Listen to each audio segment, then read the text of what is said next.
noticias en Televistazo con Alfonso Espinosa de los Monteros y Teresa Arboleda. Amigos, muy buenas noches. 38 personas detenidas por supuestamente practicar la usura o chulco. Extorsionaban aproximadamente a 40.000 personas. Teresa, hola. ¿Qué tal, Alfonso? Amigos, bienvenidos. El ministro del Interior anunció que este es solo el primer gran golpe contra los prestamistas ilegales. La policía y la fiscalía unen esfuerzos en estos operativos. Lo explica Rafael Hernández.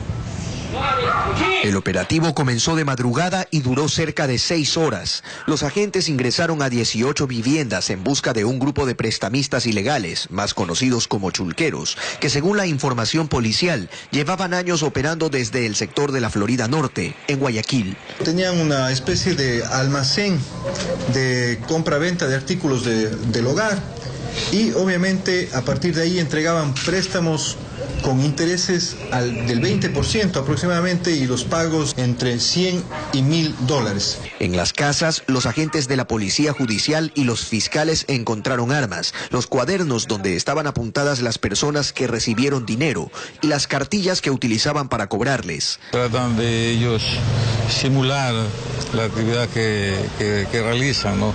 Como que supuestamente venden zapatillas, sábanas, cosas menores, pero aparentan, y el resto, lo real es estos préstamos. Quienes recurrían a este sistema eran en su mayoría pequeños comerciantes. Según información de la Policía Nacional, la organización que fue desmantelada hoy extorsionaba a por lo menos 40.000 personas en las diferentes casas que fueron allanadas y solo en efectivo se encontraron $17.000. Se necesitó un bus para trasladar a todas las personas que fueron detenidas, 38 en total. El ministro del Interior explicó que se arrestaron desde cobradores hasta el presunto líder de la organización y también se estudian vínculos con otros delitos. El día de ayer hubo un asesinato en la zona de la Florida. Ese asesinato se está investigando también y presumiblemente también tiene una relación directa con esta banda de crimen organizado que venía operando en Guayaquil. La información que permitió estos arrestos se obtuvo a través de la línea 1-800 delitos. Advertimos a todos estos delincuentes que vamos a perseguirles hasta ponerlos a órdenes de la justicia. Ténganlo por seguro que donde estén realizando esta actividad ilícita de usura o chulco, les vamos a perseguir y vamos a terminar con estas redes. Según las investigaciones, el grupo de hoy utilizaba como mecanismo de cobro la intimidación para los clientes que se atrasaban en el pago de las cuotas. El municipio de Guayaquil financiará el dragado del canal de acceso al puerto de Guayaquil para mantenerlo funcional para embarcaciones de alto calado. En la defensa del puerto de Guayaquil, el alcalde Jaime Nebot aceptó un planteamiento del presidente Correa. El objetivo es aumentar el calado en el estuario a 11 metros de profundidad en marea baja. Paul Martillo nos tiene los pronunciamientos oficiales. 3 semanas de discusiones por el puerto podrían terminar si se concreta el acuerdo. Aceptamos el desafío. El alcalde de Guayaquil dijo que luego de reunirse con el sector privado, llegó a la conclusión de hacerse cargo del dragado del canal de acceso al puerto. Eso lo tiene que pagar el beneficiario de las facilidades del canal, o sea, los buques. Y si es necesario una sobretasa, hay que poner la sobretasa. Nebot señaló que eso solo es viable si el gobierno permite que la concesionaria Contecom y las terminales privadas continúen funcionando tal como están y que se restablezca la autorización para la construcción de un puerto de aguas profundas en Pozorja con iniciativa privada. Porque no nos va a hacer trabajar en todo esto, dragar a 10, 11 metros, volar los goles para después decir que usemos el nuevo canal para nadar con más facilidad, pues. El presidente Correa, a través de su cuenta en Twitter, comentó sobre las declaraciones del alcalde. Ya estoy dando las instrucciones para concretar acuerdo y que él cobre las tasas portuarias para financiar el dragado con una condición: que después no venga su misma agallada a quejarse de las altas tasas y pérdida de competitividad. El canal de acceso al puerto marítimo tiene una profundidad de 9 metros con 60 centímetros. El objetivo del municipio es aumentar el calado hasta los 11 metros en marea baja, que puede llegar a 13 metros en marea alta. Esto facilitaría la navegación de barcos más grandes. El exgerente de la autoridad portuaria dice que lo planteado es viable, que no se necesita dragar hasta llegar a los 15 metros, pues la carga que maneja el puerto marítimo resulta poco atractiva para los barcos post-Panamax, es decir, las embarcaciones más grandes del mundo. Un buque de 8.000, 10.000 o 12.000 contenedores no va a entrar a Guayaquil para movilizar 200 contenedores de importación. ¿Cobrar esta tasa adicional a las navieras no supone un encarecimiento de los productos? ¿Las navieras sí pueden asumir este rubro? Las navieras han pagado la tasa de mantenimiento de ayudas a la navegación, incluso en épocas en que no se han hecho los dragados, y jamás yo he escuchado a una naviera reclamar por eso. El municipio inicialmente financiaría la obra, pero recupera la inversión con las sobretasas. El presidente de la República emitiría este jueves un mensaje a la nación para dar a conocer su decisión sobre el futuro de la iniciativa Yasuní-ITT, al no alcanzarse los recursos económicos esperados a cambio de dejar bajo tierra la reserva petrolera. La Ecuarunari y la CONAIE pidieron, en cambio, al primer mandatario que convoque a una consulta popular para que el pueblo decida si debe explotarse o no el petróleo en estos campos. Patricio Díaz con el tema. En la presidencia de la República se volvió a analizar los resultados de la iniciativa Yasuní-ITT, pero esta vez para que el primer mandatario, Rafael Correa, define el contenido de un mensaje a la nación en el que daría a conocer el futuro de este proyecto. El vicepresidente Jorge Glass le entregó un informe de la reunión evaluatoria que se realizó el pasado martes, en la que, de acuerdo a un comunicado, confirmó que los resultados económicos no fueron los esperados por el Estado ecuatoriano. Según dio a conocer semanas antes, Ivonne Baki, encargada de negociar la iniciativa, se llegó a algo más de 330 millones de dólares. En esta cita con el jefe de Estado participaron también los ministros de los sectores estratégicos, representantes de Petroamazonas y el canciller, quien no quiso adelantar la decisión del régimen, pero sí resaltó la corresponsabilidad internacional que había sobre este proyecto. El mundo entero conoce de la insistencia, de la preocupación, de la conciencia ambiental del gobierno del Ecuador, pero también es necesario que haya la corresponsabilidad internacional y hasta ahora hemos encontrado muy poco eco en ese sentido. El gobierno proponía mantener en tierra más de 830 millones de barriles de petróleo si la comunidad internacional aportaba con al menos 3.600 millones de dólares en 12 años, que corresponden a la mitad de lo que el Estado podría recibir por la extracción de ese recurso. De todas formas, el gobierno hizo pública la existencia de un plan B, si no había el respaldo a la iniciativa, es decir, la posibilidad de una explotación responsable de los campos Ixpingo, Tambococha, Tiputini. Al mencionarse que no se cumplieron las metas del régimen, los movimientos indígenas mostraron su temor. Por ello, Carlos Pérez, presidente de la Ecuarunari, le hizo una propuesta al régimen. Que se llame a consulta popular. Si los ecuatorianos deciden la explotación del Yasuní, que hay explotación. Caso contrario, eso quede como zona intangible. Sin embargo, anunció acciones de resistencia si se confirma ese plan B. El 27 iniciamos con movilizaciones en todo el país. Será un calentamiento. El presidente de la República emitiría su mensaje a la nación sobre la iniciativa Yasuní-ITT este jueves. No se confirma aún la hora. Las gestiones hechas por misiones enviadas por el gobierno no han logrado comprometer a los países desarrollados para que entreguen a Ecuador efectivamente 3.600 millones de dólares anuales a cambio de dejar bajo tierra el petróleo del Yasuní. Diversos factores y principalmente la crisis europea habrán influido seguramente en este resultado negativo y están dejando atrás la loable idea. No hay todavía la decisión oficial, el jueves ha dicho el presidente, pero seguramente el gobierno decidirá empezar a explotar esa reserva petrolera de más de 800 millones de barriles. No habría otro camino, considerando los recursos económicos que recibiría el Estado. Si lo decide así, hay que esperar únicamente que esa explotación respete las condiciones ambientales únicas de la zona y recurra a la más alta tecnología para evitar el daño al entorno natural. Es posible. Y es necesario también, porque del otro lado de la frontera, el Perú ya está explotando un yacimiento posiblemente conectado. De cualquier manera, el país tiene que salir ganando de esta decisión o de la decisión que se adopte.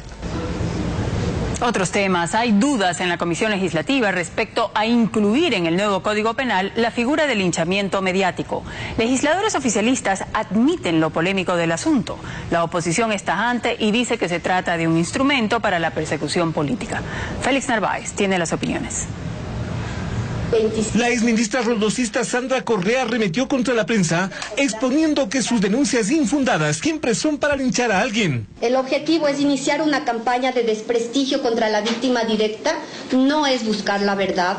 Pidió así que la Comisión Legislativa de Justicia sume al nuevo Código Penal el llamado linchamiento mediático, figura alentada por la asambleísta gobernista María Augusta Calle. Sandra Correa se dijo víctima de un largo linchamiento cuando en el gobierno del PRE enfrentó 2 denuncias por peculado en la millonaria compra de mochilas escolares y una aparente copia o plagio de su tesis doctoral. Consiguieron la condena generalizada. Copió, robó. La asambleísta Calle también se declara perseguida.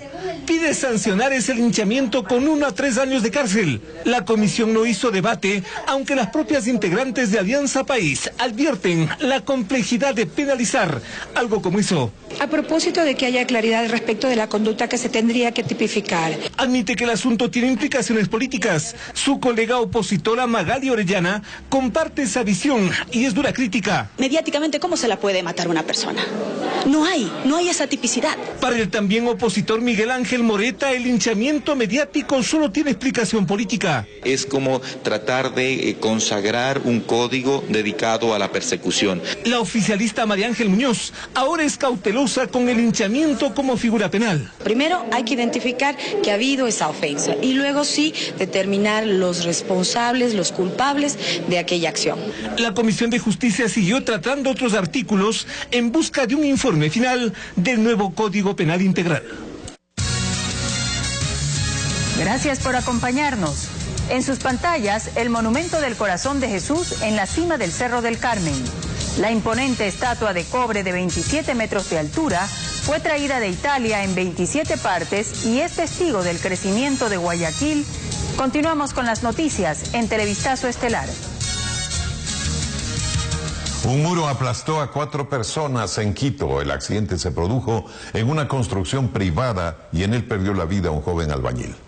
Hernán Higuera nos tiene la lamentable noticia. Ocurrió en esta construcción privada donde laboran unos 30 trabajadores.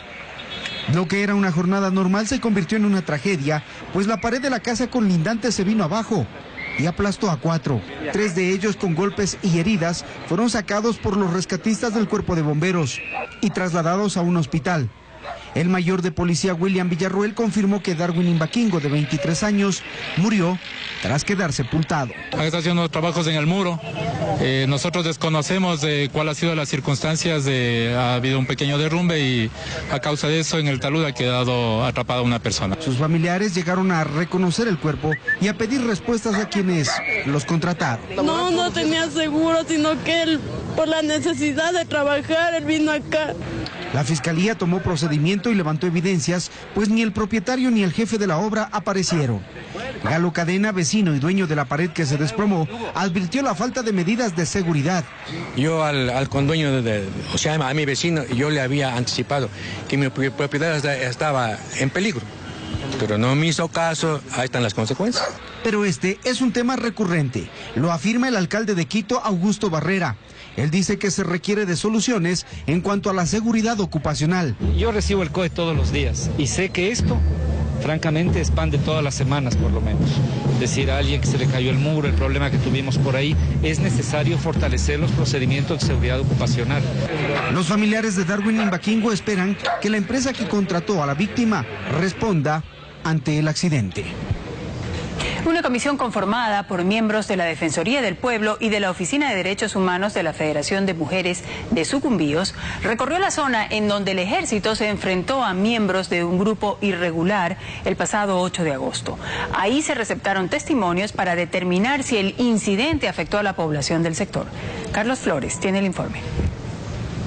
afectado la... Luego de 6 días del enfrentamiento entre fuerzas irregulares y el ejército en el sector de Puerto Mestanza y la comunidad, el 18 de noviembre en Sucumbíos, miembros de la Defensoría del Pueblo y representantes de la Oficina de Derechos Humanos de la Federación de Mujeres de Sucumbíos recorrieron la zona para recopilar información de lo ocurrido. Rodrigo Trujillo, de la Defensoría del Pueblo, señaló que la visita busca determinar si durante el cruce de balas resultó afectada población civil.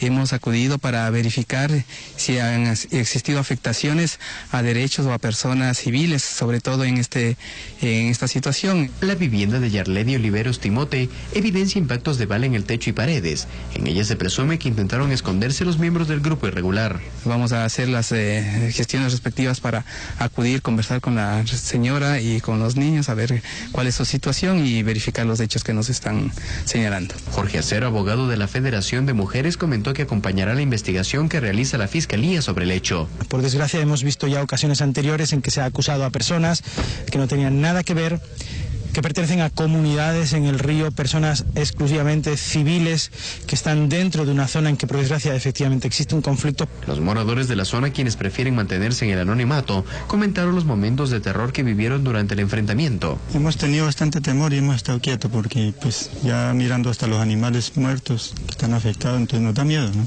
María Cedeño, hermana de uno de los presuntos irregulares, pide que el cuerpo de su familiar sea devuelto para su entierro. Me toca ir a Quito al rescate de él.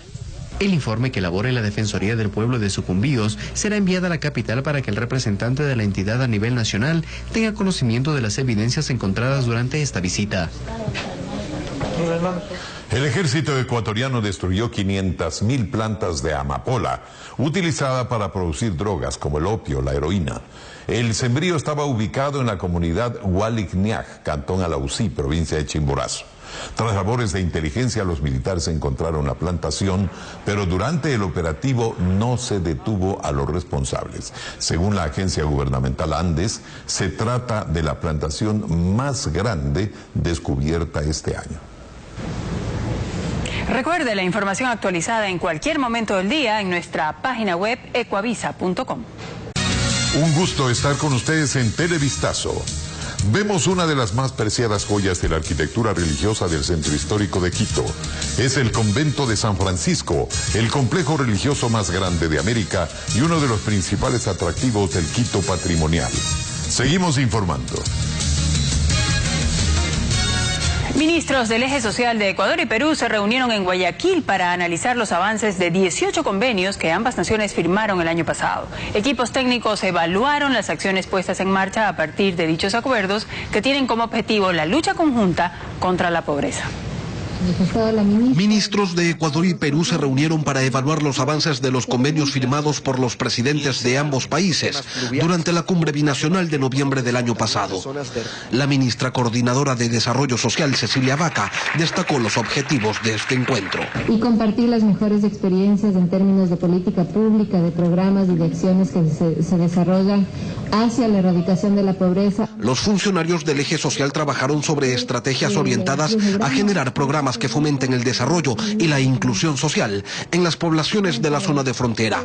Por ejemplo, en el tema del trabajo infantil, primero se realizará un censo por parte de las dos naciones. En el tema educativo, la ministra peruana Emma Salas contaba que se va a impulsar el programa binacional de becas, así como otros proyectos. Homologación y convalidación de títulos para que los profesionales ecuatorianos y peruanos puedan transitar en ambos territorios y hacer un ejercicio profesional o académico. En el tema cultural, uno de los puntos más destacados fue el establecimiento de controles efectivos a fin de precautelar los patrimonios de los dos países. El tráfico ilícito de bienes culturales, que dicen que es el tercer negocio más lucrativo de la tierra. Los presidentes de Ecuador y Perú tienen previsto reunirse en el mes de octubre.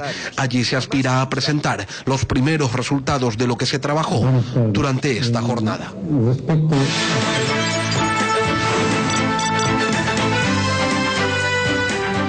Más de 230 personas murieron hoy en Egipto, en medio de la represión policial contra manifestantes que se oponen al gobierno militar.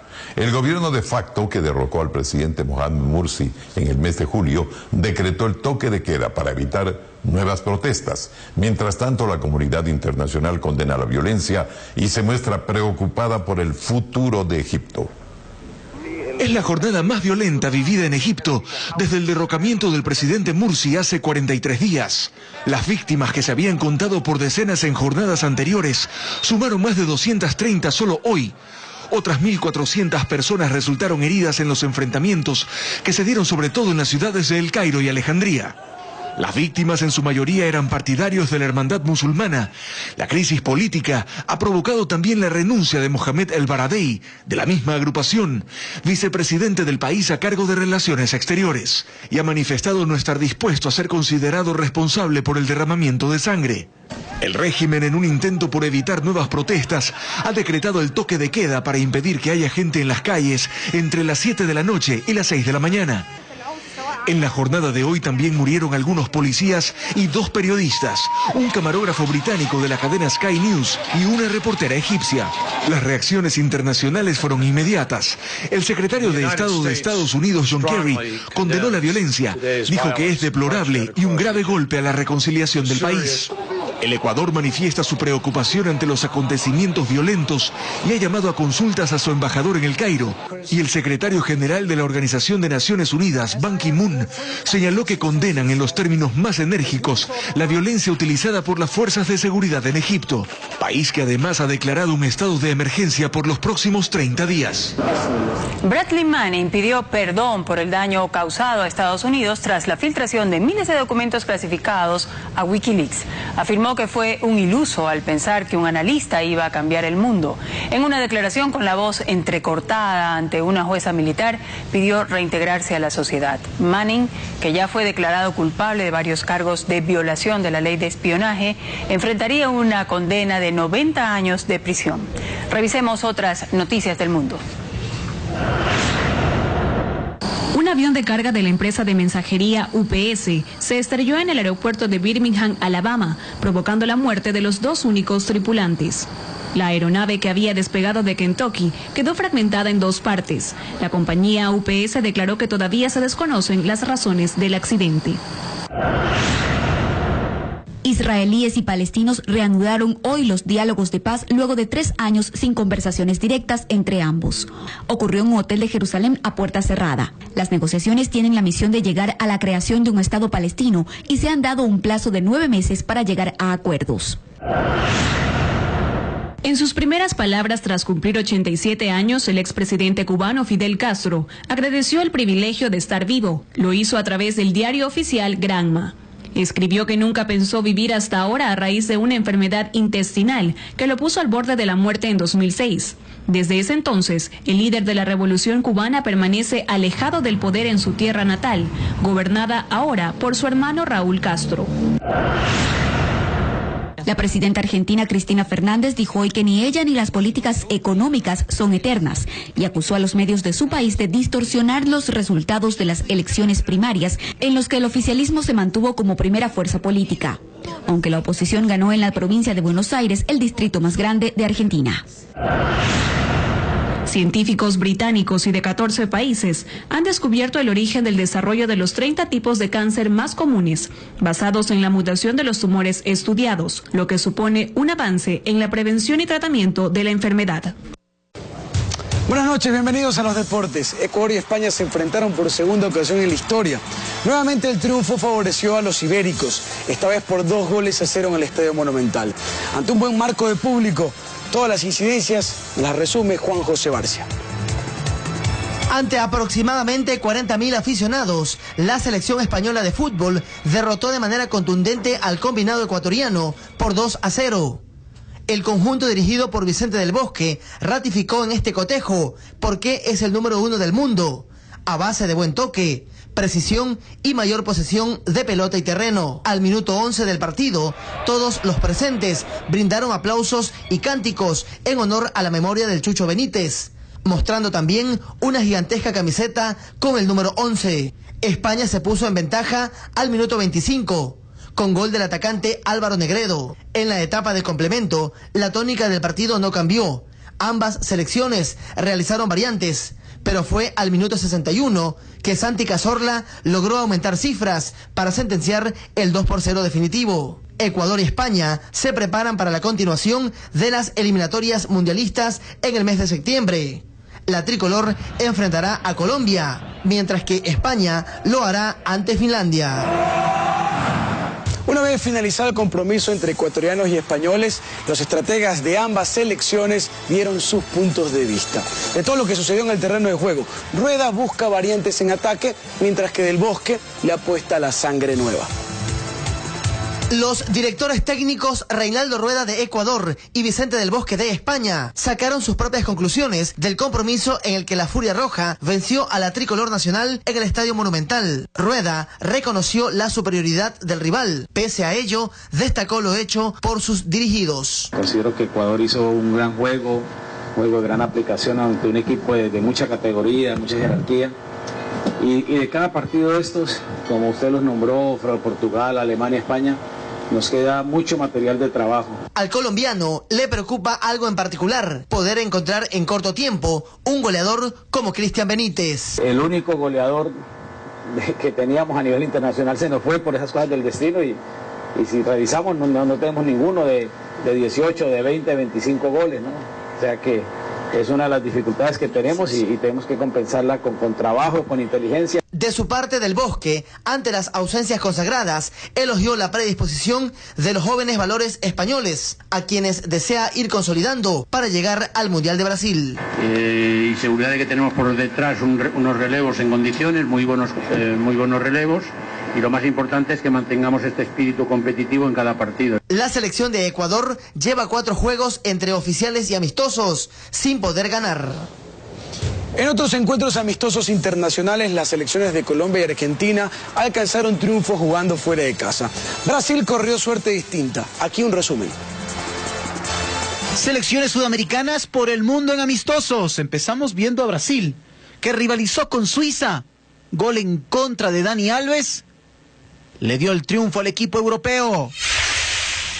Vamos a ver a Colombia, que enfrentó a Serbia y con este tanto de Freddy Guarín logró ganar.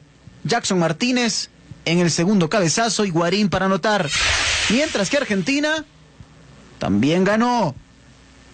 Gonzalo Higuaín en el duelo frente a los italianos, el primer tanto. En la etapa de complemento, Vanega con este remate de larga distancia también marca el 2-0. Los europeos alcanzarían a descontar con Insigne, remate hermoso desde fuera del área. Resultado final, Argentina 2, Italia 1. Para finalizar, en la ciudad de Loja se realizó la quinta válida por el Campeonato Nacional de Rally. La afición tuerca del país disfrutó esta competencia en la que quedó prácticamente definido el título de este año.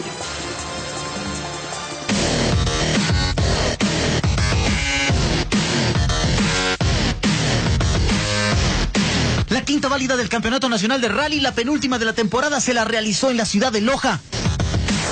De las 35 máquinas que estuvieron en la línea de largada, el lazuayo Juan Guerrero se coronó campeón de la general y de la prueba. Todo esto a falta de una carrera. Sí, con esto ya aseguramos el campeonato nacional en la categoría N4. Y bueno, aquí solo toca ver adelante para ver si hay la posibilidad de correr a Vuelta a la República. No todos los pilotos corrieron con la misma suerte. Hubo quienes la pasaron mal. El también ganador de la categoría 1600 centímetros cúbicos fue Paco Sevilla. Contentos por haber ganado la carrera y la tracción 2 ruedas en el rally este de Loja, un rally muy duro, exigente para los autos, para el piloto, para el copiloto, pero lo hemos logrado. Más o igual que los competidores, los asistentes disfrutaron del espectáculo brindado. Lo sintieron desde el súper especial de clasificación que se realizó en la noche, una verdadera fiesta del automovilismo ecuatoriano. Espero que se lleven un buen recuerdo de Loja y realmente así hacemos las cosas, así hacemos las carreras en nuestra provincia. La última válida del Campeonato Nacional de Rally se la correrá en Pichincha. Amigos, bienvenidos a Gente, soy Samantha Mora y les cuento que la diseñadora ecuatoriana Melissa Santamaría presentó Kaleidoscope, una obra de teatro fusionada con la moda y en la que mostró su nueva colección de ropa. María José Hidalgo con los detalles, veamos. Ya aproveché, intenté escapar por uno de los pasillos. A simple vista parece una obra de teatro, pero en realidad es la presentación de la nueva colección de la diseñadora ecuatoriana Melissa Santamaría. La idea de presentarlo con pequeñas obras de teatro era que sea gente normal, gente común, situaciones cotidianas, que la gente sienta una cercanía con la ropa, que sea algo más, que haya un contacto, que se sienta identificado. Bajo el nombre de Kaleidoscope, estas son piezas personalizadas en las que se ha experimentado con varias telas. Estas prendas se adaptan porque en realidad son prendas que pueden ser utilizadas en distintas ocasiones, son prendas casuales y hay cosas que se podrían ya llevar a algo un poco más formal. Vestimenta para hombre y para mujer, ¿qué es lo que se está usando?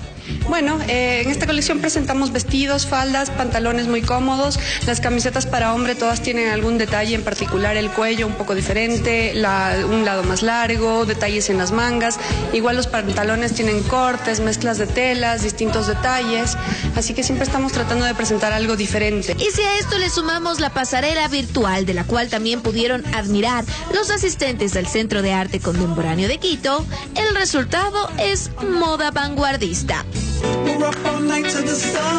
Bueno, pues y Penas es la canción con la que identificamos al cantante Aladino. El tema fue convertido en salsa y el mago de la rocola la interpreta con Gustavo Enrique y Rubén el Rey. Escuchemos cómo suena esto.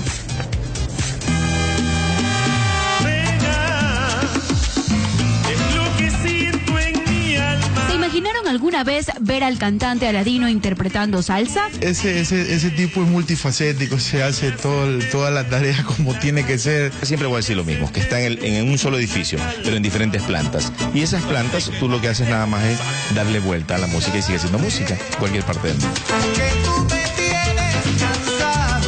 Pues ahora lo escucharán con un estilo diferente, pues resulta que el músico Gustavo Enrique quiso rescatar nuestra música, y qué mejor que hacerlo con el mago de la rocola. Penas que nunca pasa de moda y decidimos traerlo al género salsero y poner a Aladino a salsear.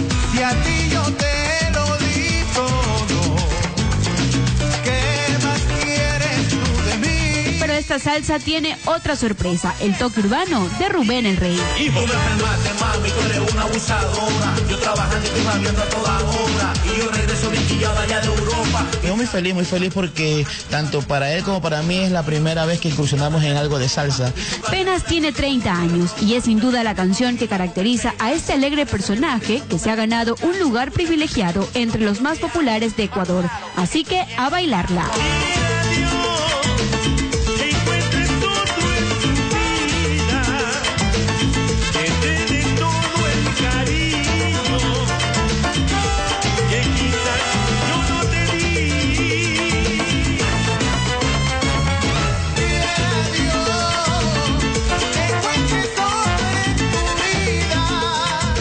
Esas penas de Aladino nos alegran definitivamente. Y cambiando de tema, el cantante mexicano Luis Miguel es objeto de críticas. Su expareja Araceli Arámbula dice que el artista dejó plantados a sus hijos y que no los ve desde hace 2 años. Yosabet Carchi con los detalles. ¿Y qué hiciste del amor que me juraste? Luis Miguel vuelve a hacer noticia, pero esta vez lo rodean los peores comentarios, pues fuentes afirman que dejó plantados a sus 2 hijitos en Francia. La actriz mexicana Araceli Arámbula, la ex de Luismi, viajó a Europa de vacaciones con sus pequeños Miguelito y Daniel, fruto de su relación con el cantante, y aprovecharon para pasear y esperar a su padre en París. Sin embargo, el Sol de México nunca llegó a pesar de que se había comprometido con los pequeños. Según Araceli, él no los ve desde 2011, cuando por algunos minutos estuvo con ellos a bordo de su avión privado en México. En ocasiones anteriores, la actriz se había referido al poco compromiso que Luismi muestra como padre. Pese a que sí cumple con sus obligaciones profesionales, al parecer ha dejado a sus hijos en segundo plano. Bueno, pues y con eso nos despedimos. Nos encontramos mañana con más información. Buenas noches. Pasen bien.